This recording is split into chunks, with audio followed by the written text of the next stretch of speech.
नमस्ते सभी को। मैं निशा बेड़वाल और मैं अपने बेटे जिहान कुमार को, जिसको स्नोरिंग होने लगी थी, मुंह से सांस लेने लगा था, तो हम डॉक्टर से वैसे ही सजेशन लेने के लिए आए थे। तो सर ने हमें बताया कि दिक्कत काफ़ी ज़्यादा है, अंदर जो हड्डी है वो अपनी जगह से काफ़ी डेविएट हो चुकी है और पॉलिप्स वगैरह भी हैं अंदर।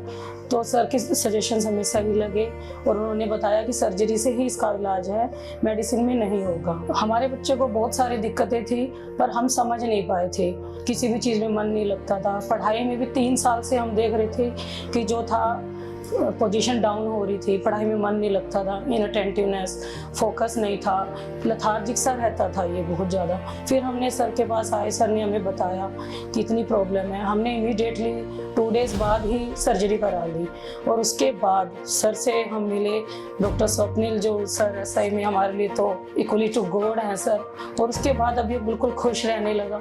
सारी प्रॉब्लम्स, इसकी पोस्चर इसका ऐसे हो गया था, बिल्कुल ऐसे बैठता था, बॉडी पोस्चर में अपने आप सुधार आ गया, सांस फ्री फ्लो लेने लग गया, रात को बिल्कुल आराम से सोता है, सुबह बिल्कुल फ्रेश उठता है, पूरा दिन खुश रहता है। और इसके खुश रहने से हम खुश हो गए। और सच में मैं तो thank you very much to doctor Swapnil, बहुत अच्छे डॉक्टर हैं। मैंने सही में बहुत अच्छा एक्सपीरियंस रहा सर के साथ।